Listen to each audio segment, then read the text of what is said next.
Bem, amigos do podcast Sede Humanas, estamos aqui para o nosso primeiro programa, contando com a presença do ilustre professor Edilberto Florencio dos Santos. É o nosso primeiro convidado, ele cursa mestrado acadêmico em História e Culturas pelo MAIS, US, tem especialização em Ensino de História do Ceará, pela UVA, graduação em História também pela UVA, e hoje ocupa o cargo de Gerente de Patrimônio e Museus na Secretaria da Cultura, Juventude, Esporte e Lazer, a SecGel, em Sobral. O tema do nosso podcast, nosso primeiro podcast, é Patrimônio Cultural. Conto também aqui com a presença do professor Gerson Muniz, geógrafo e um dos nossos grandes professores aqui no Centro de Educação à Distância. Vou fazer aqui a nossa primeira pergunta para o nosso convidado. Professor Edilberto, por favor, nos elucide. O que é patrimônio cultural?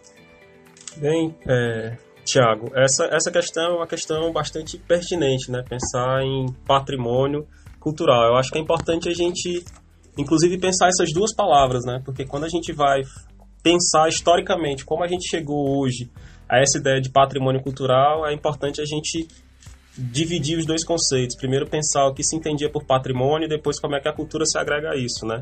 O termo patrimônio vem do grego, do pater, né? Quer dizer pai. Então, na origem, na raiz da palavra, né, o patrimônio quer dizer, se relacionava muito com as questões da herança, aquilo que o pai legava e deixava para o seu filho, né?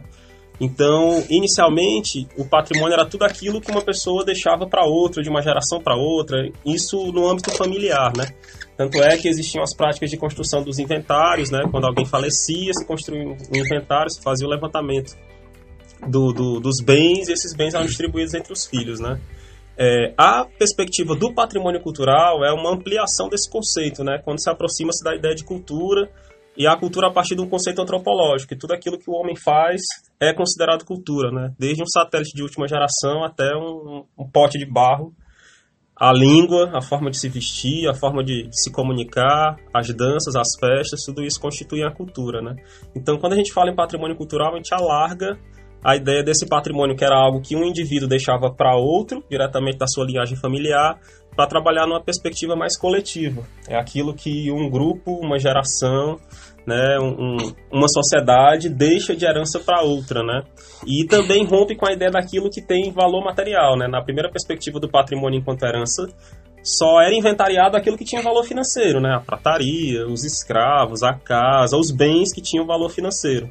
No conceito de patrimônio cultural, as coisas não necessariamente vão ter valor financeiro, mas vão ter valor afetivo, né? É uma carta, falando no âmbito familiar, é uma carta, pode ser uma obra de arte, pode ser uma escultura que não tem um alto valor financeiro, como é, por exemplo, um artefato arqueológico. Você pode achar um pequeno artefato arqueológico feito em barro cozido, que financeiramente não teria nenhum valor, mas culturalmente, enquanto legado, enquanto testemunho do passado, tem um grande valor, né? Então, a ideia do patrimônio cultural é essa, é uma herança coletiva deixada para uma geração a outra. E também a ideia da cultura sempre requer pensar pluralidade. Então, a gente não pode falar que existe um único patrimônio, existem vários patrimônios, porque é possível que você se identifique com um bem patrimonial que eu não me identifique. E isso tem a ver com a minha história, com o grupo social que eu faço parte, com a minha identidade e com as minhas memórias, né? Então, o conceito hoje que temos no século XXI de patrimônio cultural dialoga muito com essa perspectiva da coletividade, da identidade e das memórias. Beleza, professor Edilberto.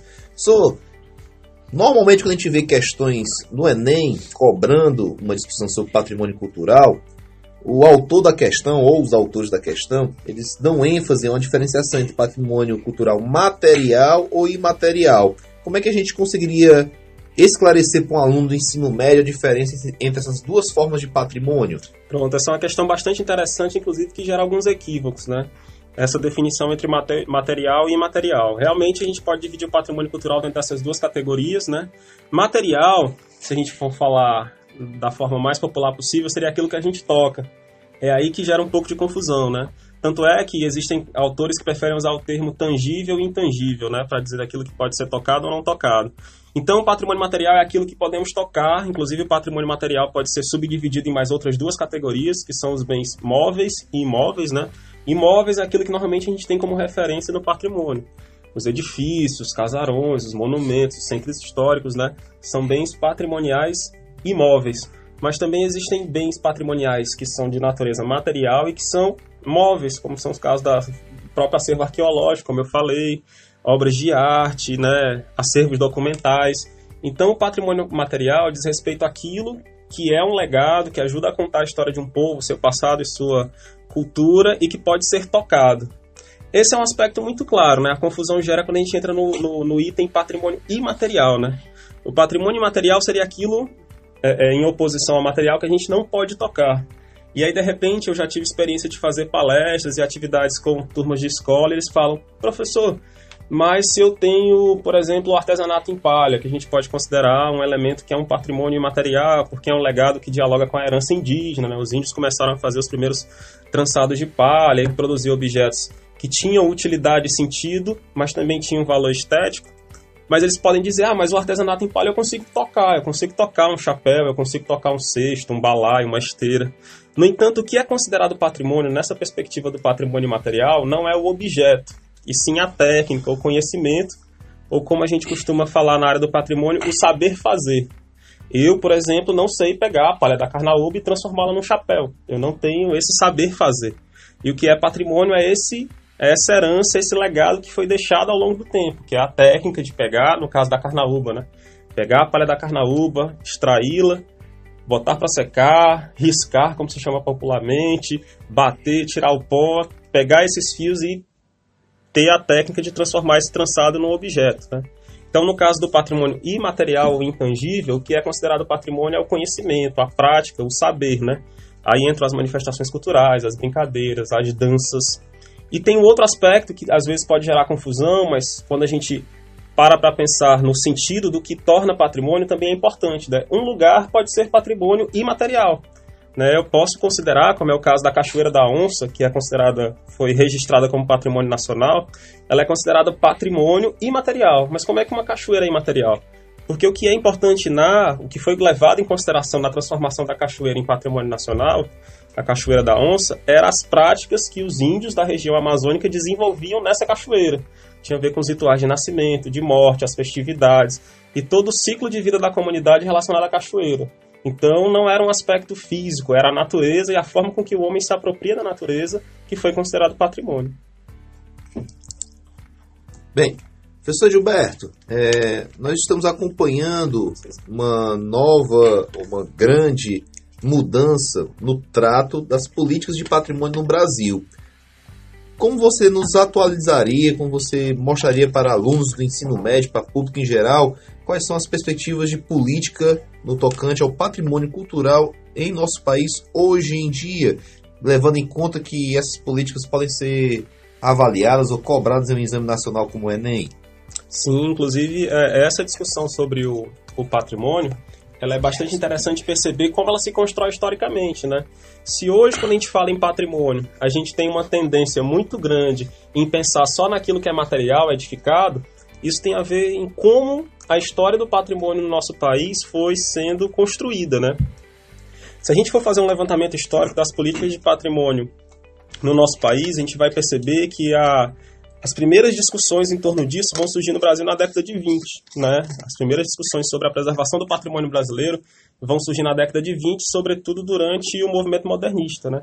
Tanto é que os primeiros expoentes das políticas de patrimônio, do próprio ISFAM, né, que é o embrião, a origem de onde vai surgir o atual IFAM, o Instituto do Patrimônio Histórico Artístico Nacional, os primeiros diretores e membros eram os modernistas, né? O primeiro cara que vai criar o anteprojeto de lei de preservação do patrimônio brasileiro é Mário de Andrade, que é um grande expoente do movimento modernista brasileiro. Então, é naquele momento da década de 20, onde começa a se pensar, devido à crise política e econômica, um processo de modernização do país e também um processo de formação de uma identidade local, né, que o movimento modernista aparece e entre as discussões se pensa como é possível se estruturar a unidade de um país continental como é o Brasil, né? Como é que a gente poderia pensar a unidade? E ele se pensou, né, os modernistas pensavam muito que essa unidade seria construída a partir da cultura e que precisaria se buscar algo que fosse representativo de uma identidade brasileira, né? E eles achavam que o patrimônio poderia ser esse elemento. Então, o próprio Mário de Andrade tem cadernos dos processos etnográficos dele, onde ele viajou ao Brasil fazendo pesquisa sobre o folclore, sobre a cultura brasileira, na tentativa de encontrar algo que pudesse ser considerado uma matriz da formação do povo brasileiro, né? E aí isso vai acontecer e vai ser instituído a partir do Decreto-Lei número 25, de 30 de novembro de 1937, que é fruto do anteprojeto do Mário de Andrade, que vai colocar oficialmente para o país um primeiro conceito de patrimônio, né? Inclusive esse conceito diz o seguinte, abre aspas, constitui o patrimônio histórico e artístico nacional o conjunto de bens móveis e imóveis existentes no país e cuja preservação seja de interesse público, quer por sua vinculação a fatos memoráveis da história do Brasil, quer por sua excepcionalidade, pelo seu excepcional valor arqueológico ou etnográfico, biográfico ou artístico. E aí, quando a gente vai olhar essa lei, ela traz alguns elementos que para a gente hoje é importante problematizar, né? Ela fala que os bens que vão ser considerados patrimônios têm que estar vinculados a fatos memoráveis, né? Então, e na época se pensava que só tinha valor enquanto patrimônio aquilo que se considerava fato memorável.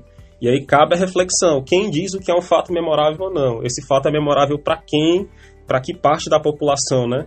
E a outra questão é que a lei falava sobre um excepcional valor. Então, o que era considerado patrimônio na época era o que era excepcional, o que era diferente e singular. Tanto é que, nesse momento, que os modernistas elegem como o representante da cultura e do patrimônio local é o Barroco Mineiro. Então, as primeiras obras a serem consideradas patrimônio nacional são aquelas que estavam ligadas ao Barroco Mineiro, enquanto uma manifestação que teria surgido tipicamente no Brasil, mesclando elementos da cultura europeia com a cultura brasileira, cabocla, mestiça, né? O próprio Aleijadinho, que era um representante, mesclava, né, nele essas características da junção da cultura europeia com as técnicas do povo que estava aqui no Brasil e que se apropriou dessas técnicas e a reinventou nessas construções, né? E aí, tanto é, né, essa questão do patrimônio surgir a partir do excepcional, daquilo que se relacionava a fatos memoráveis, que a gente ainda tem no senso comum essa noção hoje, de que patrimônio é só a grande catedral, aquilo que é extremamente belo e rebuscado, né? Ao fato de parte da população achar que no seu município, na sua cidade, por ser uma cidade de menor porte, ou por não ter 200, 300 anos, ela não possa ter um bem de relevância patrimonial. E nesse sentido, é interessante perceber que na década de 60 se começou a nível mundial uma revisão sobre os conceitos de patrimônio, né? Com as cartas patrimoniais de Paris, de Veneza, isso tudo foi influenciando a forma com que se pensava o patrimônio a nível mundial. E aqui no caso brasileiro a gente vai ter um fato bastante interessante na década de 80 durante o processo de redemocratização, né? Onde novos atores sociais vão começar a se fazer representar, né, através de movimentos como negros, mulheres, trabalhadores, começam a aparecer nesse processo de redemocratização brasileira e esses movimentos sociais começam a buscar espaço, né, e buscar vez. E a cultura e o patrimônio vira uma dessas bandeiras de legitimização desses povos, desses grupos, dessas entidades estudantis, de trabalhadores, de quilombolas, indígenas, né? Isso faz com que na década de 80 o conceito de patrimônio comece a ser reformulado. E ele vai desaguar na estruturação das políticas de patrimônio que vai acontecer no ano 2000, né? Em 2000 a gente tem alguns marcos bastante importantes para pensar a transformação dos conceitos de patrimônio, entre eles o Decreto-Lei número 3.555 de 4 de agosto, que vai criar o registro de bens culturais de natureza imaterial, que era algo que não estava previsto na legislação da década de 30. Não se falava em patrimônio material, somente no patrimônio... Não se falava em patrimônio imaterial, somente no patrimônio material. E a legislação do ano 2000 já coloca o registro de bens culturais de natureza imaterial, cria um Programa Nacional de Patrimônio Imaterial e cria o Inventário Nacional das Referências Culturais, ou seja, cria um arcabouço, cria uma série de políticas e instituições que vão tentar dar conta de outra interface do patrimônio, que seria a do patrimônio imaterial, né? E é muito interessante, inclusive, é possível que essas leis apareçam em questões de exames de seleção como o Enem, né? A lei do ano 2000, a 3.555, no artigo 216, ela explicita o que ela entende por patrimônio, aí o conceito já muda bastante. Ela diz o seguinte, abre aspas, constitui patrimônio cultural brasileiro os bens de natureza material e imaterial, tomados individualmente ou em conjunto, portadores de referência à identidade, à ação, à memória dos diferentes grupos formadores da sociedade brasileira, nos quais se incluem, aí ela levanta quais são os itens que podem ser considerados patrimônio: formas de expressão, modos de criar, fazer e viver, as criações científicas, artísticas e tecnológicas, obras, objetos, documentos, edifícios e demais espaços destinados às manifestações artísticas, os conjuntos urbanos e sítios de valor histórico, paisagístico, paleontológico, ecológico e científico. Então a gente já percebe uma ampliação do conceito de patrimônio, né? Já percebe que entra o imaterial, que não se fala mais em valor excepcional, já se fala em portadores de referência, a identidade, se trabalha com questões de pluralidade, né? Fala de diferentes grupos formadores da sociedade brasileira. Então, a partir de 2000, a gente já começa a pensar o patrimônio de uma forma ampliada. Não é só aquilo que é centenário, singular, que pode ser considerado patrimônio, inclusive se rompendo com a ideia do patrimônio histórico, né? Hoje, modernamente, não se utiliza mais o conceito de patrimônio histórico. O conceito de patrimônio histórico está englobado dentro do patrimônio cultural, porque o peso da referência vem da cultura, não só do tempo histórico. Um bem que tem 10 anos pode ter representatividade para a comunidade, tanto quanto um que tem 150, né? Então, essa ampliação do conceito foi muito importante para as políticas de salvaguarda do patrimônio. Bem, como eu comecei falando no nosso podcast, também contamos com a presença aqui do professor Gerson Muniz, professor de Geografia aqui do Centro de Educação à Distância. Eu vou conceder agora a palavra para ele, para também participar do nosso debate. E aí, Gerson, o que você manda? Olá, professor Tiago. Desculpa a voz, está um pouco ruim hoje. Queria dar as boas-vindas ao professor Gilberto, agradecer pela presença dele nesse nosso primeiro podcast e também dar um abraço aí aos nossos ouvintes, né, dizer que é o primeiro de vários, né, que vamos tirar muitas dúvidas ao longo do ano em torno das temáticas do Enem. E a primeira pergunta que eu quero fazer ao professor Gilberto é: como eu sou da geografia, de fato a geografia agora começa a despertar para essa questão do patrimônio cultural.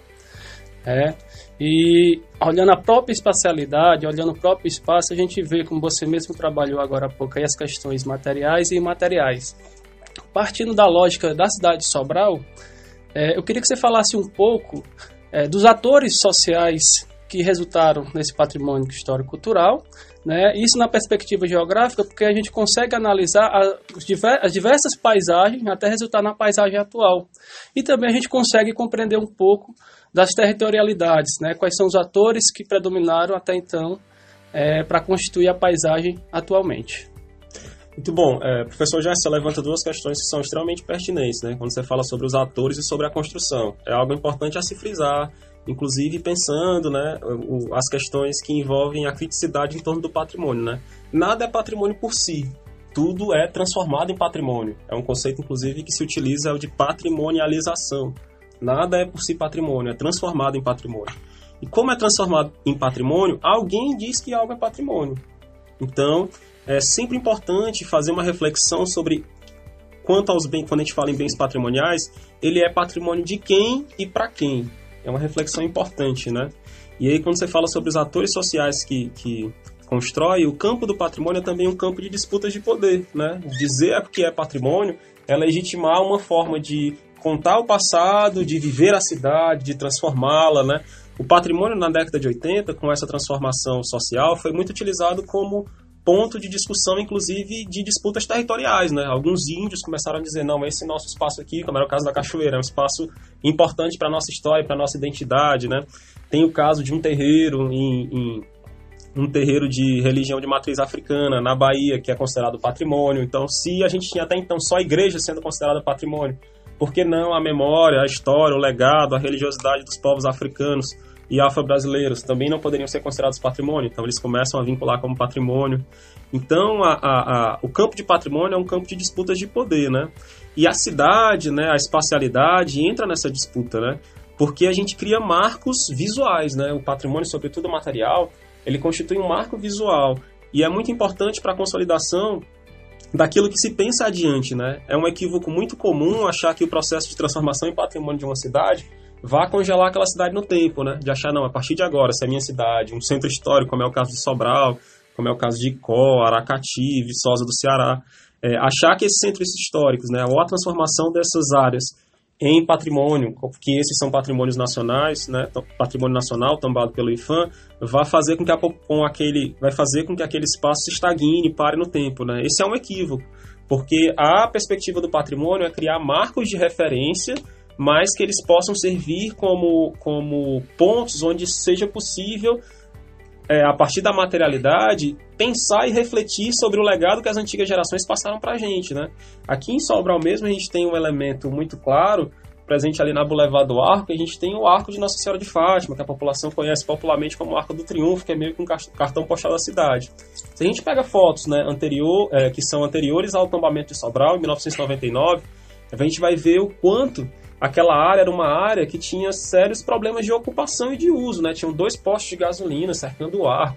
E o que veio acontecer com o processo de tombamento é que o espaço foi requalificado, foi melhorado. Hoje tem um passeio, né? Houve uma série de intervenções no sentido de melhorar a circulação e o uso das pessoas daquela área, né?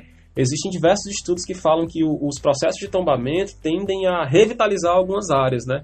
Que estavam abandonadas, que estavam em desuso. As políticas de patrimônio começam a gerar um fluxo de circulação de pessoas e fazem com que esse fluxo dê nova vitalidade ao espaço, contanto mantendo o prédio, o bem, o monumento como uma referência para se dialogar com a história, o processo de formação social. É muito interessante, e eu acho que isso é importante para alunos, mas também para professores, que a gente comece a pensar a cidade como um espaço de produção de conhecimento, né? A geografia discute muito isso. O quanto uma cidade que tem 240 anos, como Sobral, uma outra que tem 50 só de emancipação, é possível, andando pelas suas ruas, contar a história dessa cidade, através de monumentos, de prédios, do nome das ruas, dos nomes das praças, dos bustos, né? O quanto esses elementos dialogam com o patrimônio, mas dialogam com a memória, com a identidade, com a história e a formação daquele território, né? Então, o patrimônio, nessa perspectiva cultural, acaba sendo muito interdisciplinar, dialogando com várias áreas do conhecimento, sobretudo nas ciências humanas. Bom, professor Gilberto, pela sua fala, a gente percebe que quando a cidade se torna um patrimônio histórico-cultural, né, como no caso de Sobral, ela acaba adquirindo ferramentas modernas em torno de alguns desses itens do patrimônio. Mas a lógica capitalista, né, é que não haja uma preservação, seja da edificação, seja da memória, e sim você usar o espaço como mercadoria. Então, como associar essa modernidade à preservação do patrimônio cultural? Talvez esse seja o grande desafio, e aí a educação, né, os processos de ensino-aprendizagem possam auxiliar nisso, né?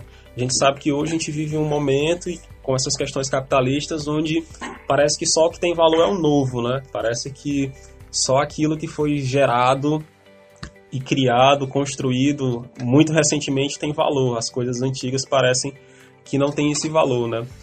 No entanto, dentro dos processos de educação patrimonial, que é uma perspectiva, inclusive, bastante desenvolvida em diversos espaços educacionais, a gente pode permitir aos estudantes, aos discentes, alunos, que possam ter uma relação diferenciada com o patrimônio, entendendo não como obstáculo ao desenvolvimento, mas como algo que ajuda a construir as identidades, né? Identidades no plural, porque a gente vive um momento com o capitalismo de tornar tudo homogêneo, né? Temos que pensar igual, temos que nos vestir da mesma forma, temos que morar em casas todas iguais, e esses elementos que ajudam a mostrar como se vivia antes, como se morava antes, por que uma casa tinha tantas portas e janelas e hoje a gente não tem, por que se construíam sobrados numa esquina, tudo isso, né? Por que as praças eram tão amplas, por que tinham lagos, por que tinham tantos bancos, são elementos que ajudam a refletir e a questionar o próprio processo de transformação da cidade, né? Entender, inclusive, por que durante muito tempo se preservou a memória somente daquelas pessoas que construíram o prédio, né? Você tem, essa aqui foi a casa do senador fulano de tal, essa aqui foi a casa do prefeito, mas desconsideram totalmente os sujeitos que trabalharam naquele processo, né? Como a gente tem aqui em Sobral, a Igreja Matriz Nossa Senhora da Conceição. Pouca gente sabe, mas vieram índios aldeados de Viçosa trabalhar na construção daquela igreja, né? Existem registros sobre isso. Existem referências sobre a participação de negros, de retirantes da seca na construção do Teatro São João aqui em Sobral. E essa não é uma história exclusiva aqui de Sobral, é a história do nosso país, né? No entanto, da forma com que essa história e esses monumentos aparecem, a gente acaba legitimando apenas a memória daqueles que venceram e que ocuparam cargos políticos. No entanto, uma série de pessoas que trabalharam, que construíram, que deram outros usos àquele espaço, não acabam aparecendo, né? como a gente falou, são campos de disputa, né? E o patrimônio ajuda a romper um pouco isso, para que a gente pense que o passado não é algo que estagnou e ficou lá atrás, que ele está aqui hoje através das referências e das formas com as quais a gente dialoga, vive, convive e se relaciona com a cidade. Professor Gilberto, até agora nós tivemos várias temáticas elucidadas a partir do tema gerador, né, do patrimônio cultural. E eu gostaria que você, como um sujeito que também estuda patrimônio e que trabalha há anos a partir dessa temática, possa elucidar para os nossos alunos, para o público em geral, qual a importância de estudar patrimônio material e imaterial, patrimônio cultural de um modo geral, para a nossa sociedade? Qual a importância de conhecer mais essa temática? Eu acho que a discussão sobre patrimônio, para além daquilo que a gente já discutiu, ela é muito importante nessa perspectiva da cultura, né?